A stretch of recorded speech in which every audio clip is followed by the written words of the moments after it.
Okay. Testing one. Okay, cool. It's recording now.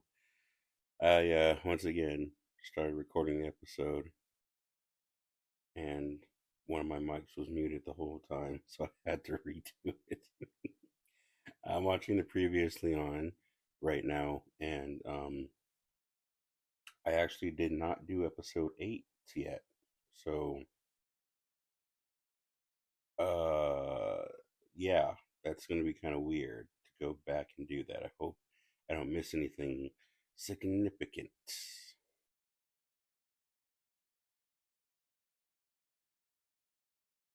Called yourself Lady Vengeance. Oh, it's amazing that accent, that Joycey.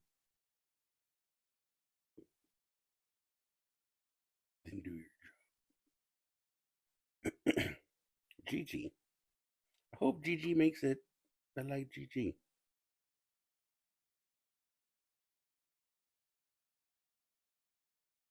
Elsa. Gigi and Elsa. Okay. Wigs. I have a feeling that this wig store does not want any attention, so I will not talk about the location of the store. But wigs.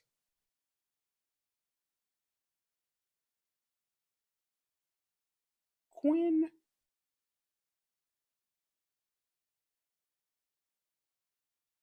Quinn has our boys back.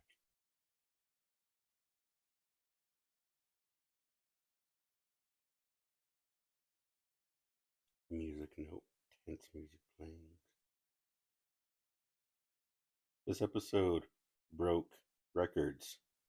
It broke um it almost got a perfect 10. It was one of the highest rated episodes ever on television and almost broke a record for that.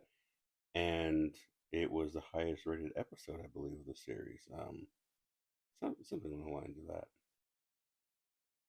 TED Talks. That's fun. Oh, that'd be so cool to see a Leon Prater TED Talk. I wonder what he would have to say, what his non dark philosophy of life would be. See a TED Talk. But you see, me, if I was ever an actor and a co-star, co-actor said that to me, to my character, oh, I saw one of your TED Talks. Me, I would go out of my way to stay in character.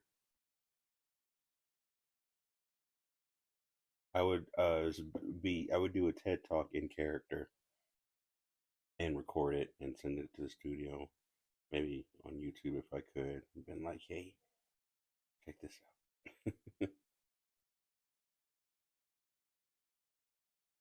I thought Harrison was doing so good, and then he opened up his mouth. It was like, "Oh, Harrison." It's like, oh, this building is called American Cuts. It is a wonderful restaurant, I believe, and funny. It's on Greenwich and Harrison Street. So I found that very funny that this was on the corner or on the block on of Harrison Street in Brooklyn, I believe, Brooklyn, New York. So yeah, that's where they filmed this.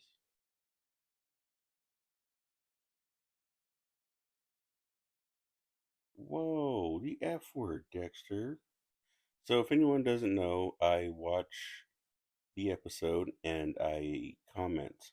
I do a commentary as I'm watching the episode.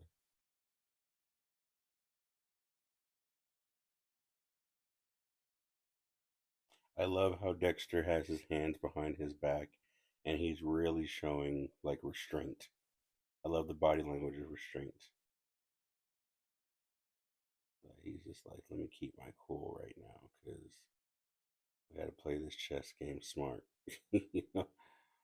And I think he knows that he's about to, his weakness is kind of out there now. So,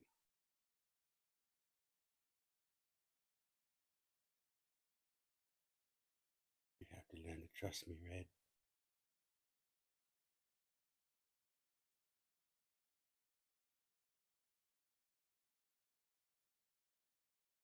Um, this episode actually went by pretty quickly when I watched it for the first time. It went by pretty quick. Why is my phone constant? Oh, it's a group chat. That's fine.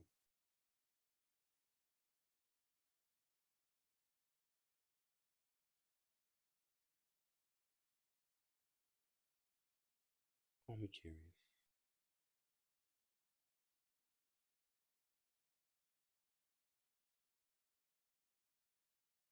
Yeah. See, once you threaten, yeah, he says son's off limits, and he touches him. I like that he touches, and it's like Leon Prater is such a high profiled man, and to have anyone touch him, it's like, yo, no, I'm high profile, get away.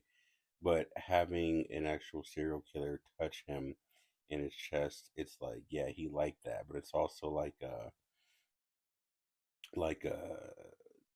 he touched.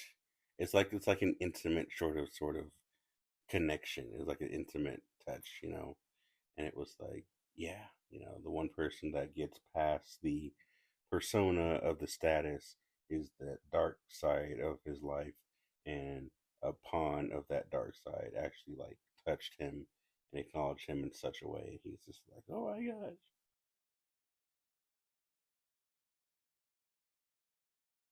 I love that Dexter says that. I don't want it. I love that Dexter runs through this building, and I know some people may be confused as to why, and it's like, well, if Dexter's probably being followed, maybe by Charlie, maybe by someone else, so Dexter's gonna do his thing and be cautious and be like, yeah, we're probably followed, so we're gonna go through some hoops real quick, because his instincts aren't completely gone. A Subaru.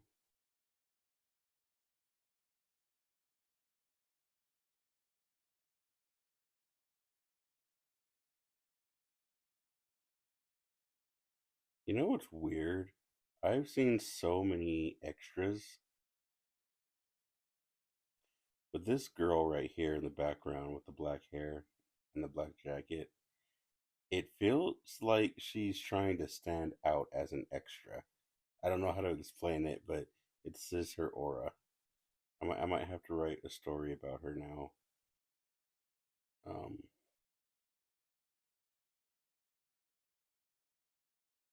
I might have to write a story about her now. Okay, so now Dexter's telling Harrison the complete truth, catching him up on the season. So now he's up to speed. He knows what's going on. Okay, so this happened in episode 2, episode 3. Yeah, I got Gemini. Okay, it's episode 7. All right. Oh, both of my. Okay, I'll look at that later. Gemini, you just took care of him. Look at Dexter, twins. Hey, Dexter, you said his secret was safe with you. Come on now. Can't you? Come on now. No, bad Dexter. Oh, snap! It's Batista. On hail. Apparently, this episode is titled Touched by an Angel. There's a little symbol over the A that means angel and not angel, but we don't talk about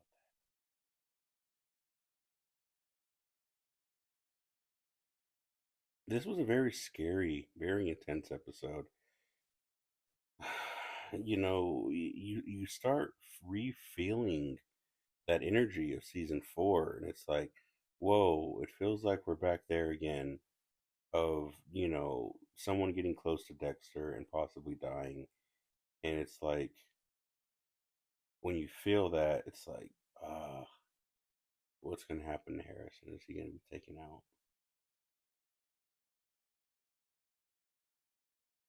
You can tell that's a real mother and daughter. They look like twins. They look just alike. I wondered why didn't Batista question Harrison in this scene, but what was he gonna do? What was he gonna say? I don't know. It just seemed like,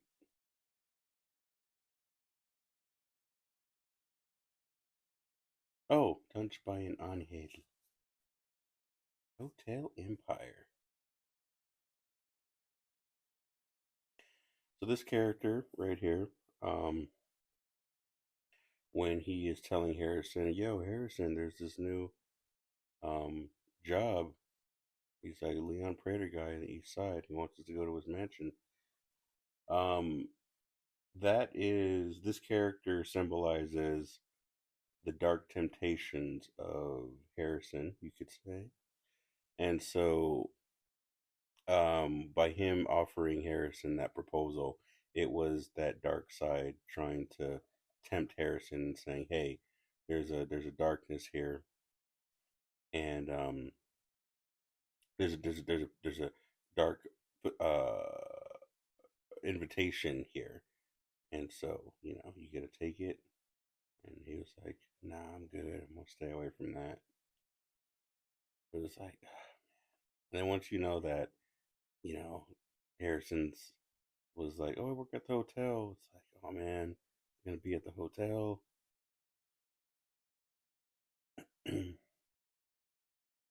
You know what? Dexter's always had steaks, so the fact that we finally get to have steak is amazing. We could finally see him cook steak. I think this was a beautiful choice for directing, which was put Harrison in the situation and then cut away, but then make the phone call and then have Harrison explain the story. I think it brings a whole new layer of emotion and intensity to the scene and to the situation that's going on. It's not just let's see how the situation evolves. It's Harrison is out and he's explaining it, and we get to experience the story through like Dexter's perception. And I think that is truly amazing.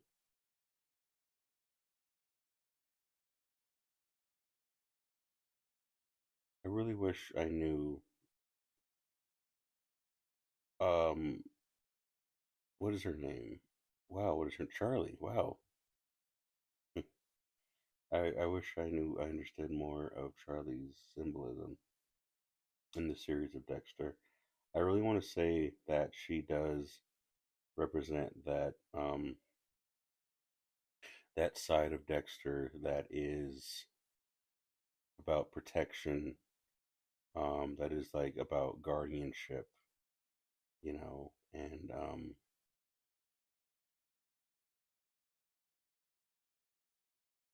I love that when she says sit. She's just messing with this dude at this point. She's messing with him.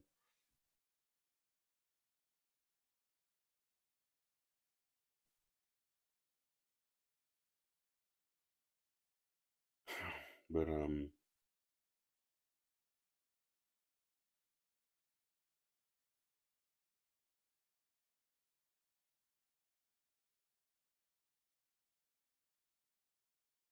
oh, that got her attention. She said tracked him down.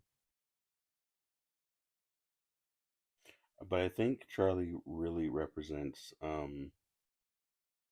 yeah, the guardianship of Dexter, but also the I think she may represent like, I don't know, that maybe the human mask that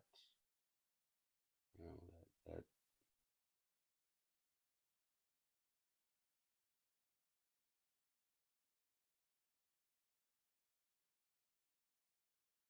the part of Dexter that is trapped between two worlds, the world of the dark, but also the world of trying to protect what's special, you know, that part of him, of his mind.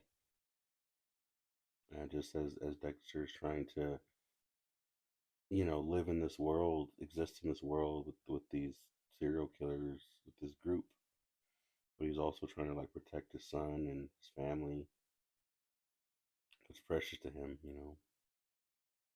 Apparently, according to one of the producers, having the Hotel Empire sign in the background was director's choice because of the red, the intense red, symbolizing the color of blood, and it was an interesting director's choice. Let me make sure I'm still recording. All right, all good. Can't believe I'm getting tired already. I still got two more episodes to record. I know everyone's probably thinking, wait a minute, this is the last episode that was aired. Well, I've fallen behind pretty bad. So these episodes are a bit out of sync.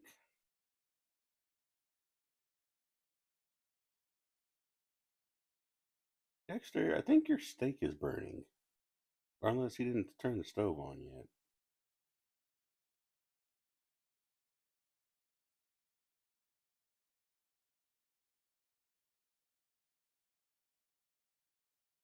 It's a beautiful shot. Oh, here's blessing. What do you want?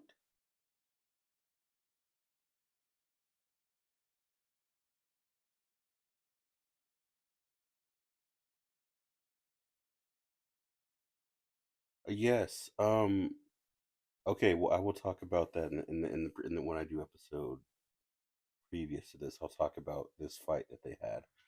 But what I can say now, it, amazing testimony from Dexter, being able to apologize the way that he did, and to say, openly and honestly say, "My bad, I am sorry," and offer the handshake to say, "I really didn't mean to hurt you,"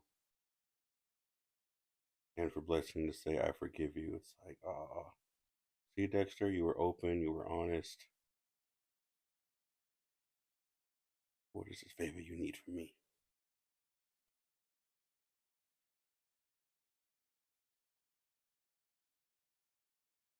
Said, say no more. Yeah, sometimes, it's a good friend when they don't ask you for your business. They're just like, yo, can you help me out with this? And it's like, don't even worry about it. Don't have to explain it. I got you.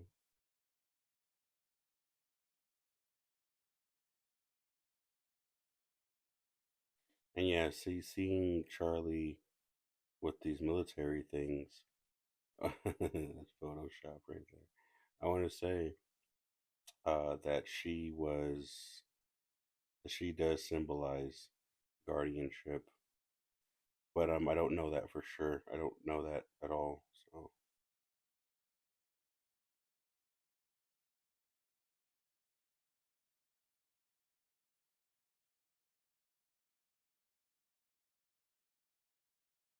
yeah, Dexter, she's messing with this. Yeah, no, no, no. Like I remember when I watched this episode, I was pretty heated. I was like, "No, Dexter, like you, like, no, you about to lose respect from a lot of fans." Like she's touching the boy now, the little one, the chitlin. If anyone mess with freaking my little one, man, I would go crazy. I would say that Dexter had more restraint in this episode than I would have had. If I'd had my hands after what Charlie did, I would not have gone that easy. But then again, maybe I would have. Because when you are in that situation where you disturb someone's mind to such a degree,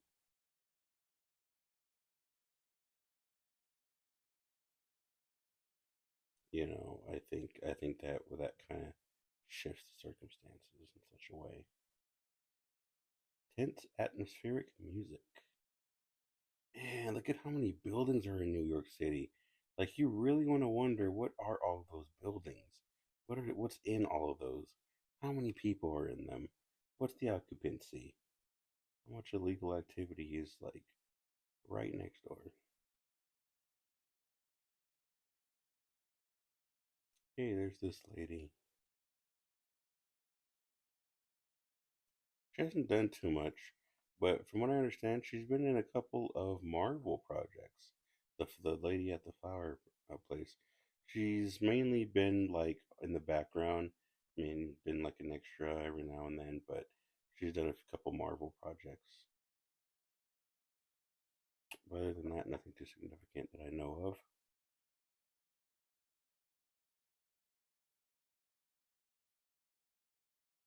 Yeah, Dexter, he do it the way he looks. He's just like, they don't tempt me. I like this. Well, I don't want to say this is a parallel, but it might be a parallel to. It is a parallel to the first episode when Dexter captured the priest, the preacher, and he grabbed this object and wrapped it around his neck and was like, "Drive."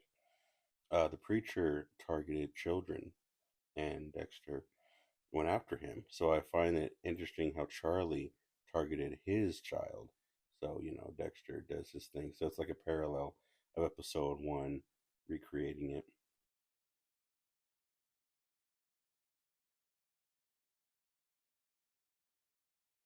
You really feel her pain when he says that answer and pulls it.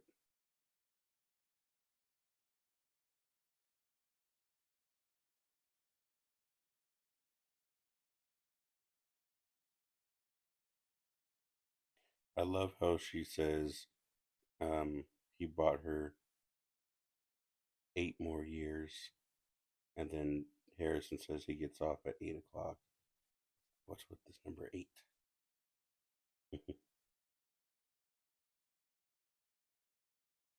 Yeah, and see right here. Oh, did you kill my mom?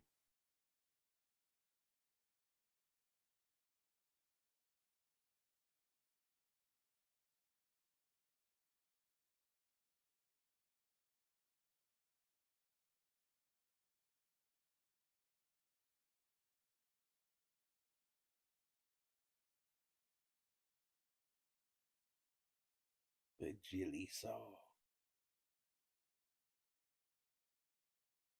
I love how much Dexter just played with her mind right now. Played, um, and I love how she fought back in the way that she did.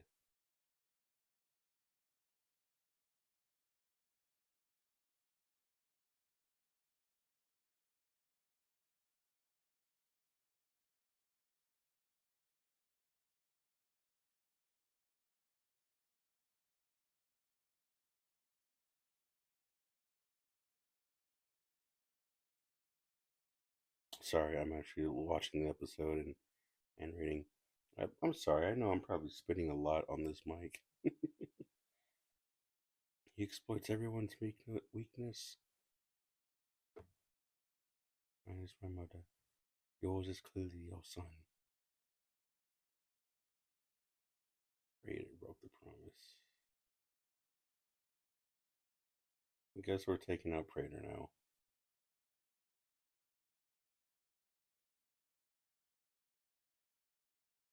Oof, he dug in pretty deep.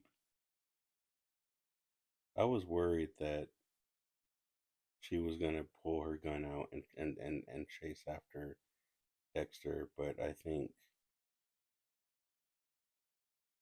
the situation,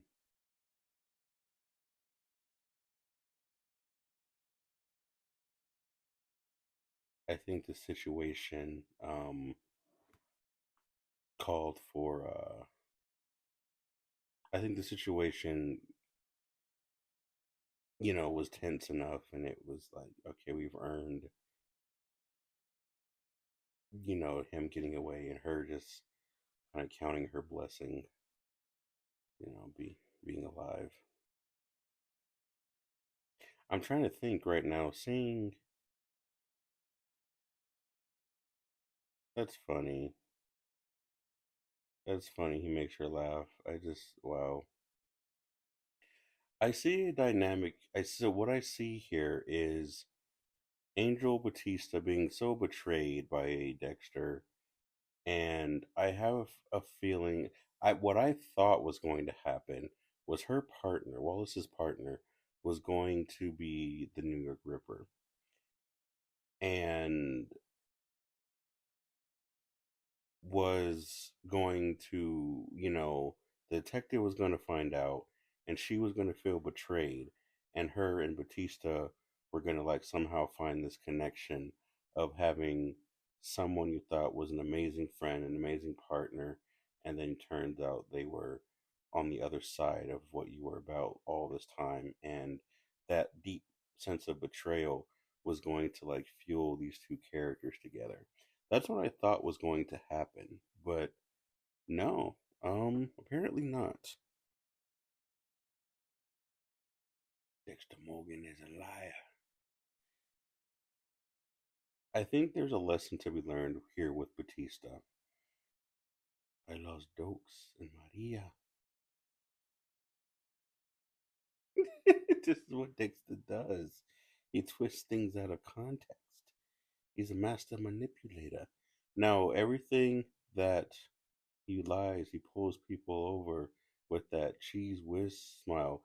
He burrows into your life until he's the last person that you suspect about just about anything.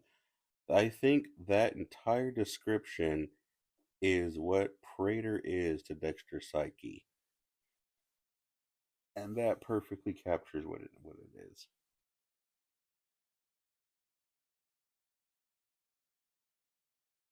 or what he is to Dexter. And that's so sad. And then at the very end, when he's leaving, and he's like, oh, he puts his hat on. Oh, when he puts his hat on, he's like, I need the badge. It's like,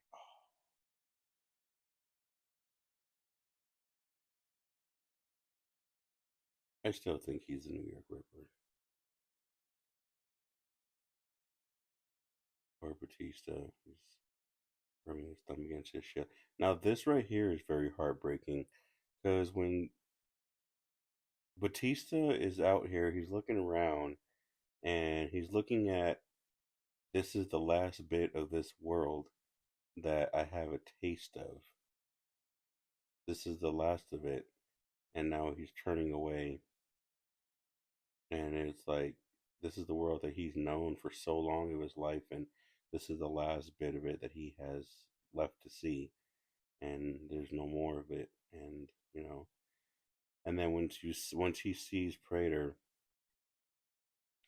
at this point, that's at this point, it's like, yo, Batista, you've given up your shield. You're no longer on the side of justice anymore. You're on the side of rage. You're on the side of grief. You're on the side of, you're entering a game now, like a devil's game, and you don't know how to play it. You don't know how to play this game. When you don't know how to play it, then you become a victim of it. And the fact that Batista put his badge down, put his shield down, gave up his shield, that meant that he was no longer protected. That now Batista is lost in the devil's world. And once you're in that world, you have to know how to play it, or you're done. And I think we're going to explore that in episode 10. That's my theory of what does it actually mean to, explore, um, to be a part of, the devil's world, and what does it actually mean to be a victim of this kind of game. And I think that Prater is a significant conduit of that energy.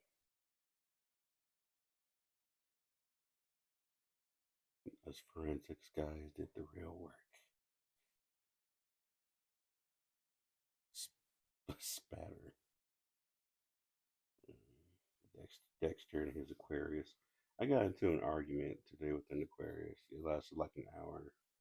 I'm just like, or maybe I could say it was a heated debate, but when it comes to, oh man, that cop that was in the background, I meant to get his name. I forgot to get that cop's name. I apologize. in the flashback image. I wonder if season. You know what? I bet. You know what? I guess I can throw some theories out there now. That would be funny if like the producers were actually sitting down listening to this, and they're just like, I wonder what this guy has to. Like if they like this is. I don't know if this is entertaining or boring or not. I don't know if it's entertaining, but my theory. That would be so cool if the next two seasons of Dexter Resurrection happened in different states.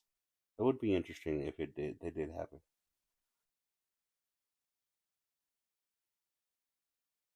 It would be interesting if one happened in like the desert, but the thing about creating a story in a atmosphere is the storytelling is limited to the atmosphere, and so you have to be very careful about where you want your atmosphere to be, because it will 100% change the way the writing style comes out, the way the dialogue, the way the story evolves. I can I can tell you about a show named called Shameless, where the first few seasons had different seasons attached to the seasons the of the year and the seasons in the show. And when you watch a scene in like the summer season, very happy and fast paced, and but when you look at a scene from the winter seasons, the dialogue is very dragged out. The scenes are very closed in. You feel more of the impact of what each scene means. And so, having different atmosphere, times, areas, it really changes how the dialogue comes out. So I'm just wondering if Dexter Resurrection will take place in different places. Also, I'm curious as to if, yeah, she's really scared now. Oh, and be surprised if the lion bites. But I wouldn't be surprised if the end of this season Dexter ends up getting arrested, actually, which I think he will. I think Dexter is going to get arrested at the end of the season, and hopefully it's not a spoiler because as a writer, I don't like to spoil, but I only say that because uh, I don't want to give out my theories. I'm going to keep it to myself. And if I'm right, then I'll mention it in the next episode. If I'm wrong, then I'll mention it in the next episode. Say I was wrong, and I'm gonna bet myself $5 and pay it up.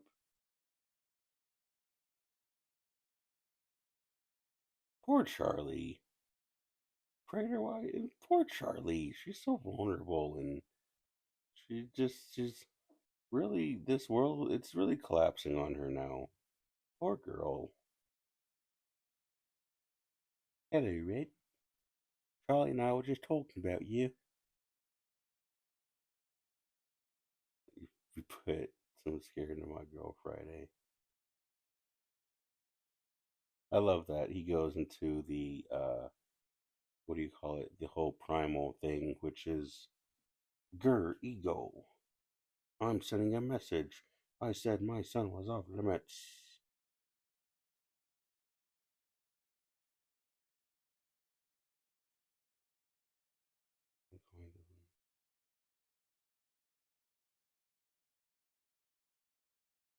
Man, I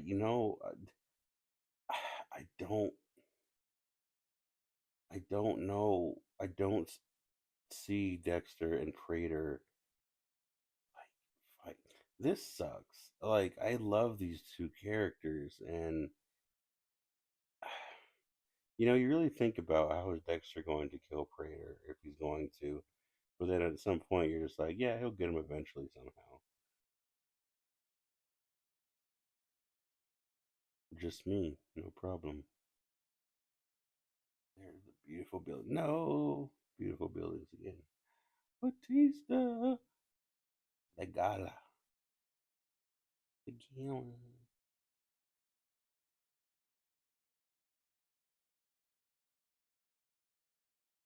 I love this as bodyguard.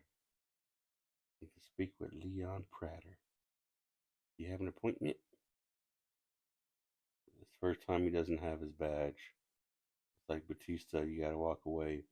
Batista, at this point, these emotions, these dark emotions, are taking over you. They're taking over and they're leading you. Like you've gone astray from the righteous path, my friend, my brother. And he's allowed this darkness to take over him. And I really think that the producers need to address that. I my theory, I thought. Oh wait, hold on. Here's Terminator Batista. I really thought that Batista was going to. I thought that they were going to save Batista's character for the story arc of Dexter needs to understand that he needs to save a life, that he needs to save lives. But sometimes, what does that mean when it comes to someone close? Like all of the victims that Dexter has killed, they've had families. They've had people who loved these people. They have people who loved them. And that's something that I don't think has been addressed properly throughout the show. So when you see Batista, Batista is an embodiment of characters that have been subject of being a victim to him in some way. And Batista is like the one carrying their deaths with him. And so it's like I th- I was hoping that they would explore the concept of Dexter understanding that killing an innocent doesn't just mean taking their life, but also taking away what made them lively, you know? And I really thought Batista was going to be the conduit to that. And I really thought, okay, the story arc where Batista's going is Dexter's going to learn that lesson that, you know, what you do is going to hurt the innocent people around you, and it's going to destroy the inner essence of who they are. And I'm thinking that maybe we can still see that in Charlie's character, maybe in episode 10. But I think it's important for Dexter to learn that lesson, and I really hope that Dexter does learn that lesson from Batista in this next episode. I really hope so. Um, but I think it's very important that Dexter does somehow learn about that. So yeah, apparently that's not a real working elevator, but whatever. Okay, so this I think this is called Prater's Mansion. So this area represents. I'm not entirely sure what this area represents. I really hope you guys can hear me clearly. Yeah, it's at 41. Should be good. But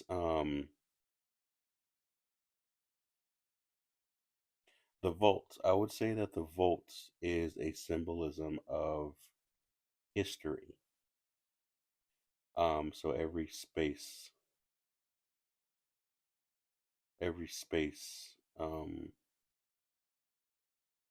every atmosphere symbolizes something. Sorry, Charlie just got him. Um, and so the vault represents, for me, I would say that the vault represents history. So once you're in here, that's where that's when the impact of history and the echoes of history have a voice to speak. This is very, very dark. Where is my,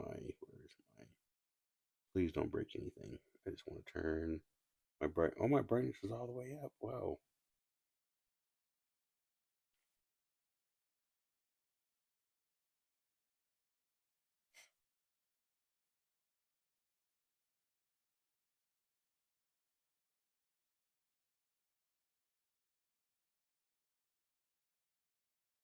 Oh, man.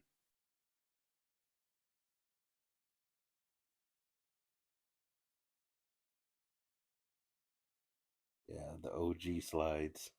I love how the knife is just there because you just know it's coming, that that knife is going to play a part.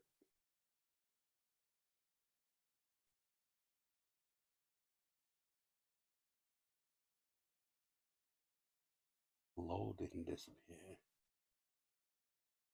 Took him out.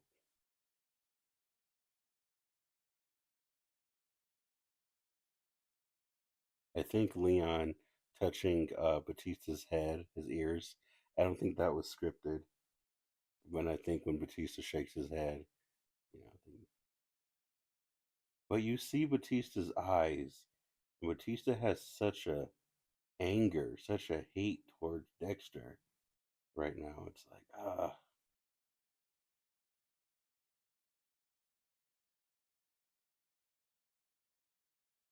I love how Dexter switches up right there.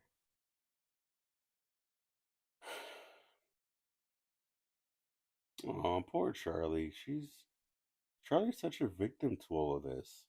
And I think Prater, like I said, Prater is the embodiment of how Dexter's walk in life,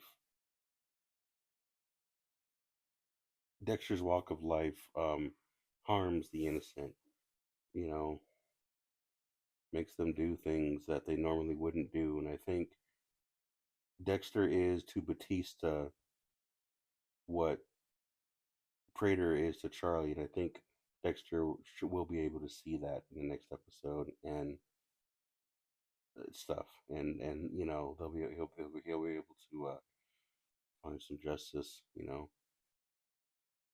And there's the knife. That's when he shows the knife. I tried to look it up, and I don't think this knife was anyone's trophy. I didn't see it. No, when she says "sir," and Prater's like Charlie, it's like, bro, his inner child is out right now. He's like, you're embarrassing. What do you stop at? You're ruining things. Whenever we go through our biggest traumas, we stay stuck at the age that we were traumatized at, which is why I'm such a kid.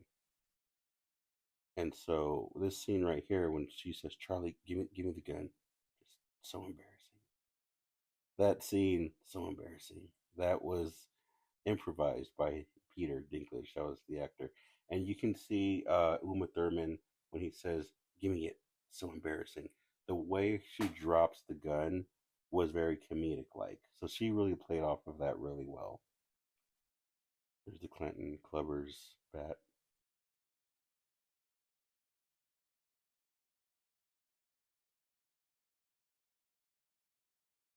This is the table where Dexter killed his brother, and this is the table where he tried to save his brother. I love the deep symbolism of that. I love the symbolism of the path that Dexter chose. Dexter chose the truth. Whatever Batista's fate was, probably already sealed. But you could say, Batista's fate was already sealed. But Dexter didn't take advantage of the situation. He didn't take advantage. He made the choice that was true, true to his heart, true to himself. Wow, he actually tried to shoot Dexter. Wow.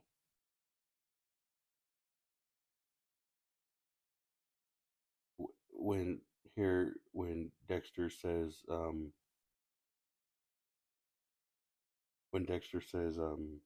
something poetic about dying by your long friend, I think Dexter would have been okay if Batista killed him.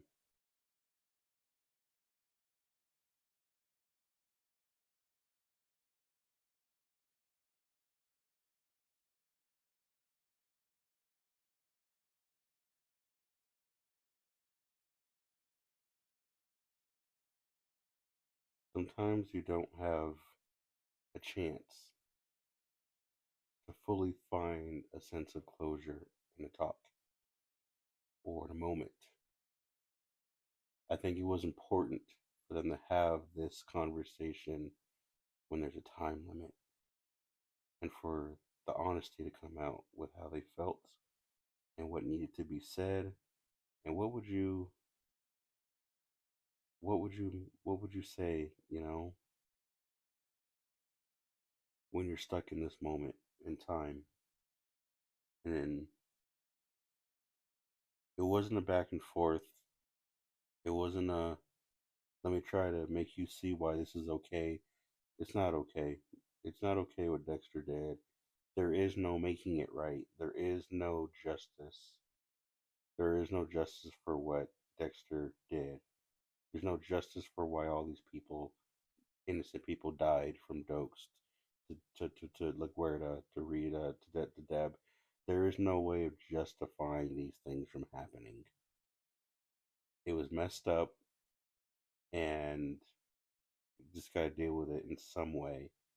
But but Batista really symbolizing justice and righteousness, like justice for Dexter in his heart. It's like, is there really a sense of justice when it comes to this? And that sense of trying to say that this path is a justice path or a right path, that that struggle needs to not exist. That conflict needs to not exist within him. Killing off Batista, I understand. I love him. I always will. I understand why his character was killed off, and that's just how it is. Yeah, amazing episode. Thank you for watching.